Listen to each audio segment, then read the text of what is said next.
What's up? What's up? Brian Edwards, Major Wager. Let's talk some college hoops, some bubble banter. We come to you right now, Thursday, February 20th, right at noon Eastern. So, big night in college hoops last night. The bubble winners were Richmond, as the Spiders got to the 20-win mark last night. Mississippi State edges South Carolina, more on the Gamecocks because they did cover. So they're still rolling. In fact, South Carolina's 8-3 straight up, 9-2 against the spread in its last 11. We'll come back to the Gamecocks here in a minute. Utah State, which helps my Gators cause because UF had an improbable loss to Sam Merrill and the Aggies down in South Florida back in December. East Tennessee State avenges their loss to Furman from earlier in the year. They win by 9. They cover as a 5-point home favorite. East Tennessee State, most bracketologists have the Buccaneers in the field as an at-large. Obviously, they can still get the automatic berth in the SoCon, but Furman and UNC Greensboro are certainly legit threats to win that SoCon tourney. And those three teams are all top 70, top 75 Ken Palm. Okay, the other, NC State beat the brakes off of Duke. I mean, boat racing pimp slap. Well, 88-66 final was never close, ever. Took a double-digit lead about 6-7 minutes in, and just an ass beating. Love when Duke takes an L. Our defending national champions, Virginia, they get a nice win last night. Indiana, 1-6, both straight up and against the spread in 7 road games this year. Prior to going to the barn last night, they go in and they beat Minnesota outright. And Minnesota had the lead at half and but yeah, seemed in control in the early going.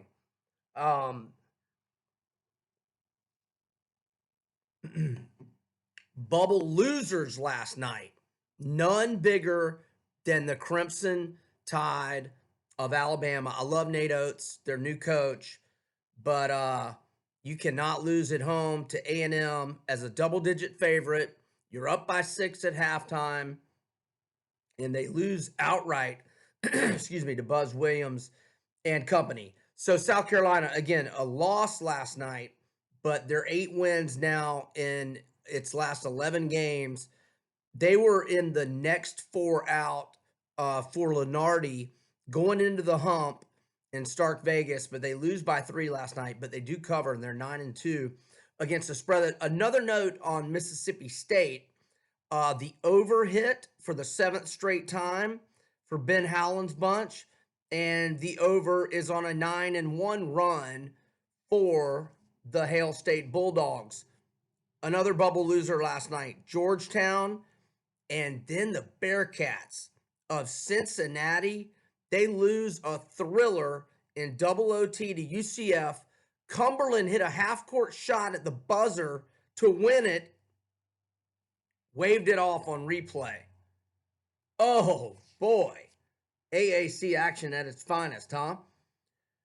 Not a bubble team, but might be on its way to the bubble.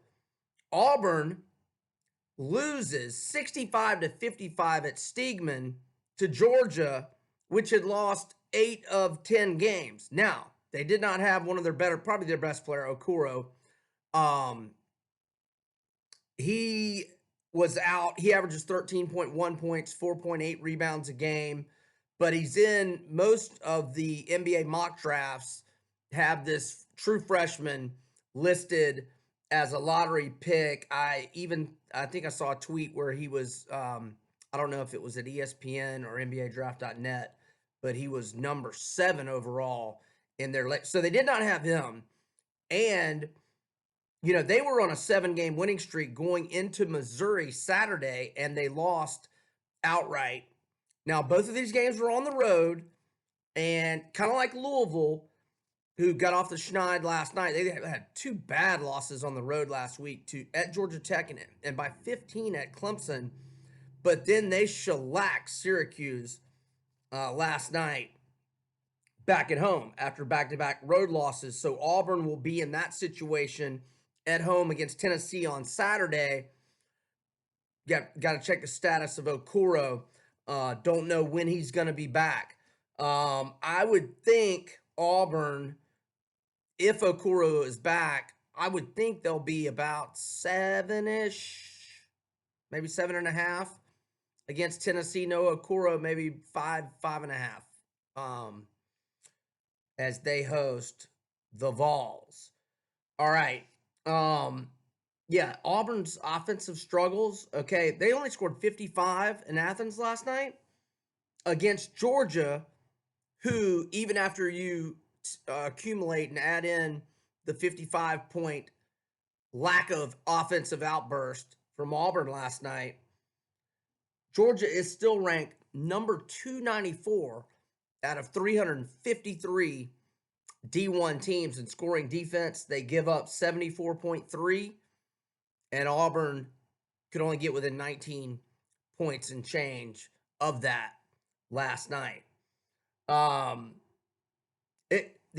Obviously just a strange season in college basketball. Other than maybe Baylor, Kansas, and not Duke. Not today. We're not going to put Duke in there.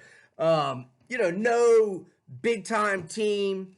I know I've written about it. I don't know how many times I've said it on one of these videos. My pick to win it all is the Dayton Flyers. And I've been saying that for months now.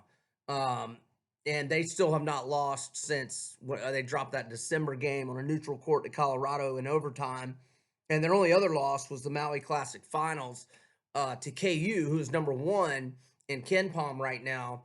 And they lost in overtime at the Maui Classic, and they were leading that game and seemingly in control the whole way. Those are Dayton's only losses of the year, and that's my pick to win it all. But DraftKings has Gonzaga. You say Gonzaga, I say Gonzaga. I say it correctly. They are the plus 800 chalk to win it all at DraftKings. Now, other books have Kansas or Baylor. You just got to, the futures are kind of all over the place depending on where you're at. The value has been sucked out of Dayton. I was looking for it at 60-1 after the Maui Classic. Was unable to get it. Talked to somebody in Vegas who could get it at 40-1, but I was hoping they'd drop a game or two and I could get it, at a better number, but darn it. Oh, well. So tonight, again, Thursday, North Florida, the Ospreys, Jacksonville, 8-1 against the spread in 9 games as an underdog, the best ATS team in America with a 20-6 spread record, 9-point underdog up in Lynchburg, Virginia tonight. The Ospreys roll up in Lynchburg to face Liberty. Hugh Freeze might be in the house.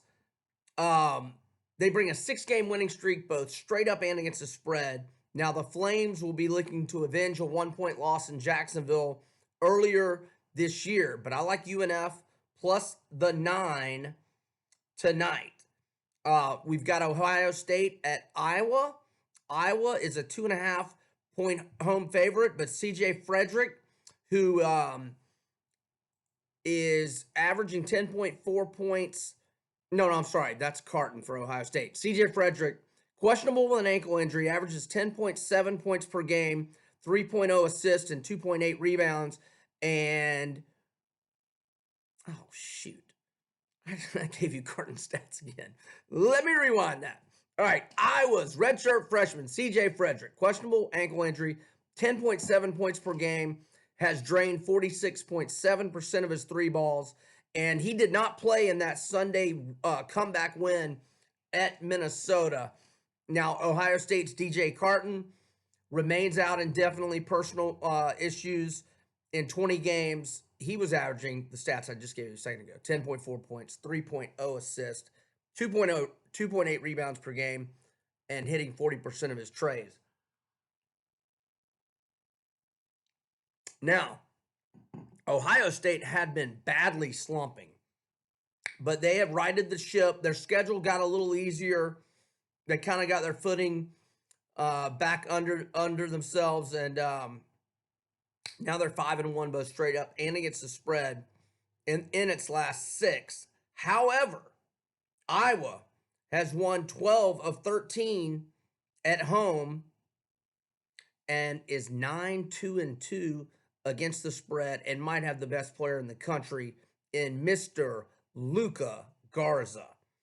BYU host Gonzaga on Saturday, and so that leaves BYU in a major look-ahead situation tonight against Santa Clara.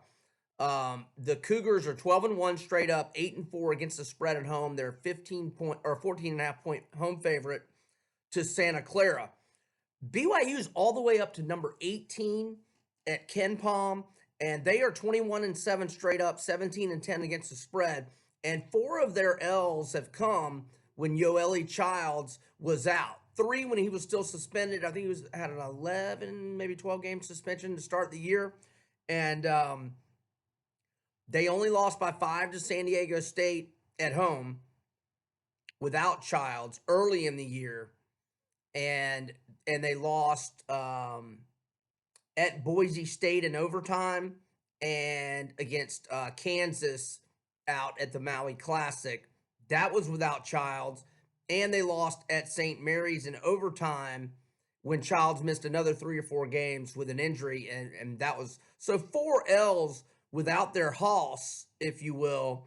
And I call him a hoss because he's averaging 20.7 points per game, 8.4 rebounds, and 1.1 block shots. And BYU is shooting the 3 ball at a 42.6% clip as a team. And that leads the nation in 3-point accuracy. Seton Hall bounces back from that blowout L to Ed Cooley and the Friars and beats Butler at the buzzer last night off a beautiful Quincy McCrary, man, a great pass, little alley-oop from the baseline. Willard drew up a nice ball play, if you will. I was talking about the strange season a minute ago, and I was meaning to go with that toward the SEC because we have, just last week we had Auburn, LSU, and Kentucky first place tie atop the SEC, which is granted down this year with 9-2 records.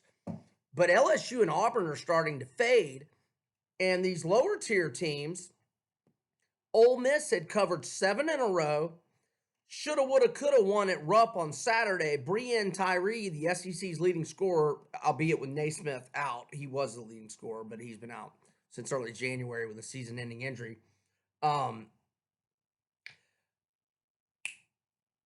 Tyree misses the front end of a 1-1 down 1. Inside a minute left. They get a stop. Shot clock's off. They've got the ball. And Devontae Shuler, he just forced a very contested, well-defended 3 with about 8 seconds left. That was an air ball. And I'll tell you something about Kentucky, man. They make their free throws this year. Even the big man Richards is shooting at like an 80% clip. So Kentucky goes to LSU. LSU rallied back late. Helped me cash my over, which is a very fortunate victory Tuesday night. But Kentucky was in control of that game in the second half. And Will Wade's team is fading fast. In fact, as I've alluded to LSU and Auburn's all of a sudden struggles, if you will, Florida is now up to number 32 in KenPom, which is the second highest SEC team behind only Kentucky. And as a matter of fact, with Kentucky, Florida goes to Rupp on Saturday. and then gets them at home. If Florida wins out, or Florida controls its own destiny right at this second to win the SEC regular season title, which, you know, is a bag of peanuts and a pat on the back as far as I'm concerned. I don't give a shit about any regular season titles. I like banners. Well, I guess you give yourself a banner. Those are off in the corner of the O-Dome, though, not in the main championship banner confetti area, if you will. So back to LSU. It started in Nash Vegas that night when Vandy snapped what was a 26 game losing streak in SEC play, beat them 99-90. Then they get beat on the last second shot in overtime at Auburn. Then they beat Missouri at home. Oh, and that's another SEC team I want to talk about. Missouri is hot as a firecracker all of a sudden. They ended, Ole Miss had covered 7 in a row and easily got that cash. It's like 9.5, 10-point dog at Kentucky Saturday. It had to go to Missouri Tuesday as a 1.5-point dog. Mizzou wins by 3. And so Ole Miss is 7-1 against the spread with Alabama coming to town to Oxford Saturday. If Bama's favored there, actually I don't know. Alabama's so bounce backy. Like when they do something good, look for them to have a letdown. When they have a letdown, look for them to do something good. But I mean, I think Ole Miss is in good form. I think Ole Miss is going to win that game. What would my line be? I'd probably make Ole Miss -2, but I don't think that's what the line will be. I think it'll be Alabama -1 or 2 or pick them. Oh yeah. So back to, let's go to Missouri. Let me pull their. Bear with me for a moment, please. Let me pull up their team page just to see how hot they are ATS wise. Okay, so they have covered 4 in a row, winning outright 3 times. And yeah, so that's, and they've been doing it without Jeremiah Tillman. And I'm not sure if they got Davis back. I didn't even look at that box score from the Ole Miss game the other night. You know what? I say that. I looked at Ole Miss's portion of the box score. At covers.com, for some reason, they've got a new layout. And on their box scores, they don't show the whole box score. They just show for a team. You got to go do another click to see the other team. And I got lazy or sidetracked, and I didn't see Missouri's box score. But Davis had missed a couple of games, and Tillman was expected to miss a week or two. And that was going into the Auburn game on Saturday when I was writing about it late last week. So the lower tier teams, Ole Miss and Missouri, are hot. The middle tier, Mississippi State, South Carolina, Florida. I don't know that I want to call Florida hot. Florida's schedule eased up. They got Vandy at home. They had at Texas A&M, where we won by 17, 18. Shame on you, Bama. You can't lose that game. And like I said, Gators control their destiny to win the SEC regular season title. But Arkansas is fading fast. Not really their fault. Isaiah Joe got his knee scoped a few weeks back. I talked to, or just on text, my guy in Little Rock, Wes Moore, who does a radio show there and has been in the Razorback media for well over a decade. He told me, when was it? When I talked to him the day of the Gator game, I think it was Tuesday morning. He said he definitely wasn't going to play at Florida, and they were hoping to have him Saturday. And Saturday, Arkansas has, I think, Missouri at home at Bud Walton. With the way Missouri's playing right now, and not just at home. I mean, they went to LSU and led much of that game, ended up losing 82-78, but easily covered. Oh, and by the way, LSU overs, just automatic. Automatic. Just keep playing them until they lose. In fact, let me pull up what the exact numbers on that are. Oh, and as I say that, I see that Missouri has had 4 straight overs before I click my way to LSU's page. Now, I did get fortunate with the over on the Kentucky game the other night, but the over has hit in 5 in a row for LSU, 6 of 7, 7 and 2, 8 and 2, 9 and 2, 9 and 3, 10 and 3, 11 and 3. 11 and 3 run for LSU overs. All right. Big games on Saturday. Obviously, Kansas at Baylor. I expect Baylor to be about a 4-point favorite to KU, which I do not believe has lost since they lost in Waco. Again, Gonzaga at BYU. With the way the Zags just absolutely demolished St. Mary's on the road a couple Saturday nights ago by 30, a 30 burger on, well, they threw a 90 burger on them and slapped them by 30 in their house. Take that, Randy Bennett. I'm kidding. I like Randy Bennett. But Will Wade. Take that, Will Wade. Take that pimp slap, Will Wade. I don't like Will Wade. Just in. This just in. Breaking news. All right. I'm just looking at my notes here. Liberty 12-0 straight up with the Ospreys coming in, but they're only 3-6-1 against the spread. Oh yeah, Sparty tonight, double-digit fave. I think it was 12.5 last time I looked at Nebraska ball. Sparty's only 1-7 against the spread on the road. However, Nebraska not very good. They actually only lost by 2 at Maryland a week or so ago. But the Cornhuskers 5-8 straight up, 4-9 against the spread at home. All right, I think that about covers it.